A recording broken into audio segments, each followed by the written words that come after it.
Well, hi there, and thanks for watching another of our videos. I was talking with a woman recently, and I mentioned to her that Tanya and I were going to go on a cruise, and we were going to go from Fort Lauderdale, Florida to Australia. And she's, in a way, she said, well, that's nice. She says, but we're not cruisers, referring to her and her husband.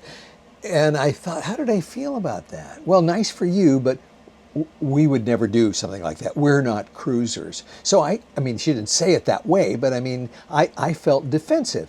And I thought to myself, well, why should I feel that way? I mean, I immediately felt embarrassed that I was taking this form of transportation to get someplace to go to a place I'd never really been. I'd been to Sydney, but I'd never really been to Australia. And Tanya and I wanted to go on a ship. Why should I feel bad about that? And the inference, of course, when somebody says, well, I'm not a cruiser, is that it's somehow not a true form of travel. It's not really authentic, and it's somehow phony. And then it started making me mad. I thought, why should I even worry about what people think anyway? That's stupid. And it isn't the first time that I had heard negative inferences about people who are cruisers. And I have to admit, I'm guilty of it too. I've said that sometimes, not to people's faces, but referring to people as cruisers, that somehow that was a lower form of travel life on the travel food chain. So I have to look at ourselves. Tanya and I, we've been traveling for decades, and a lot of the places we have gone on cruises are places that we otherwise would not have visited. It would have been really uneconomical, or it just wouldn't have made a lot of sense. Some of the otherwise, other than going on a cruise ship. And yet we have never thought of ourselves as cruisers. We just think of ourselves as independent travelers who are culturally competent and have curiosity about the world and just don't fit into what a lot of the stereotypes of cruisers are. There's a lot of people, obviously, that don't feel that way, that they're happy to be called a cruiser. I mean, they wear t-shirts that say they're cruisers, and there are tons of YouTube channels that cover cruising and review different cruises and different cruise lines and ships, and they're very, very popular. So it's us. It's our problem, that we feel something bad about this. So then I started really thinking, now, okay, why? Why do we feel defensive about that? And I started thinking about that. I thought, well, it's because of a lot of these stereotypes, and we don't like to put ourselves into this same category of the cruiser stereotype. So I started to analyze this. I thought, okay, let me think about this a little bit more. What is a cruiser? What are the stereotypes of a cruiser? Okay, well, one of the stereotypes is that they are old or older, they're sedentary, and overweight. Well, okay, Tanya and I are on a cruise right now. It's a Holland America cruise, so it caters to older people. And I would say the median age of passenger on this ship is about 75. I have no idea that that's really true, but it just seems like it. And as to whether they're overweight or not, well, the CDC statistics show that about 74% of Americans are overweight and about 42% are obese. And I think that the passengers on this ship probably fit that same demographic. So I don't know that that's just limited to people who are cruisers. Other stereotypes are that cruisers are unadventurous and not culturally curious, that they're only interested in playing bingo and going to the buffet and going shopping, and that there's this herd-like behavior where they all sort of go onto a tour bus and go off and see the sights and then come back and rush back to the ship.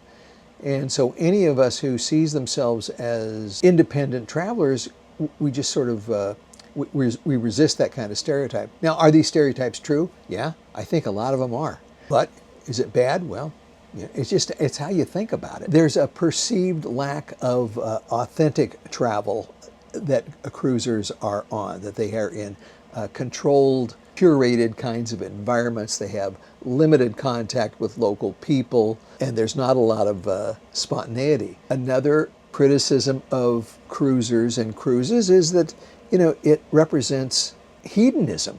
I mean, that it's excess consumption. A lot of us are trying to live simpler lives, and cruising is not that. I mean, there is a lot of food, and I'm sure that there are a lot of people who go on cruises because of the constant availability of food. It's good, it's fine, but it's always there. There's always entertainment.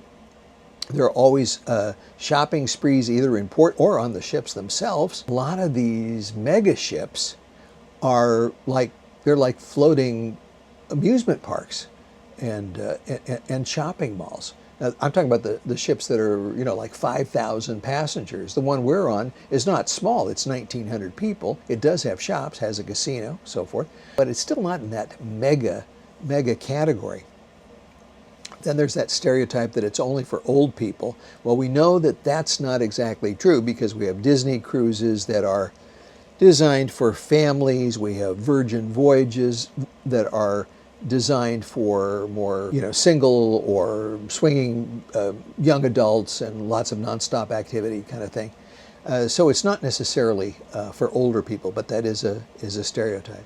And then there is I guess what I'd call the cultural disconnect between cruisers and the destinations that they go to.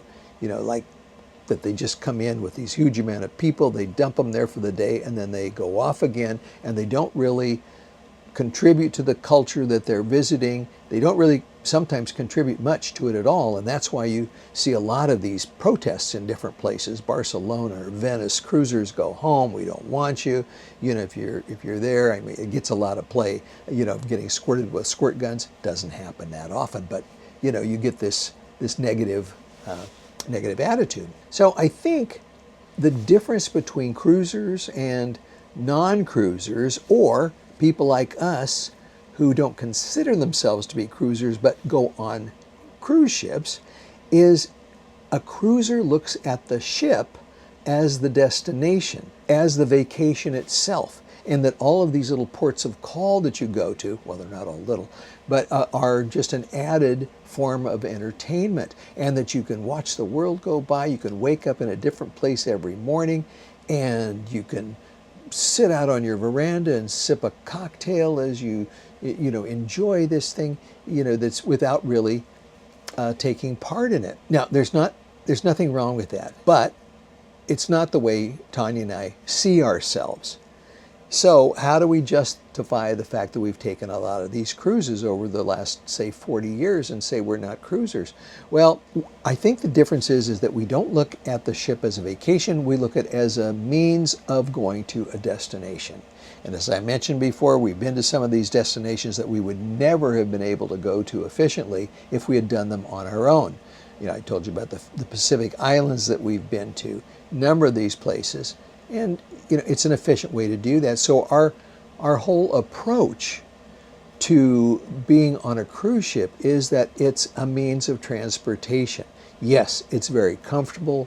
It's a slow way to get to wherever you're going. It took us, I think, 39 days to go from Florida to Australia. Now, we stopped in a lot of places, but you can fly there in 22 hours. It's just another means of transportation to go to a destination that we want to go to. When we get to these destinations, we very rarely, if ever, go on a ship excursion where you're herded onto a big bus, taken around, then you're dropped off again. We always go with either local operators, we get a guide. Sometimes we just walk around. We have our little travel apps that tell us about the highlights of the city or town that we're in. We try to stay away from that herd cruiser mentality. And our at-sea days are not spent learning calligraphy or going to a martini mixing class or any of the number of things that they offer on cruise ships. We use it for reading, writing, planning, researching where we're going next, researching where our next trip is. In this case, I'm working on a video while we're traveling. Those are how we use those days rather than just idly hanging around or going to the shops that are on the cruise ship. So the next time someone looks at us and we think looks down on us in a way and describes us as cruisers, we'll just simply answer, no, we're not. We're just using a cruise ship to get to a destination that we want to go to. Now, will they believe that? Do we believe it? I think we do. I think we really do. I mean, there's going to come a limit to, the places where cruise ships go, and we will have been to so many that we'll just go on. We'll just fly planes and buses and trains and whatever to get where we're going. So try that out. If someone refers to you as a cruiser and you don't like that, just tell them that, I'm using this ship as a means of transportation to efficiently see some destinations. Am I overreacting?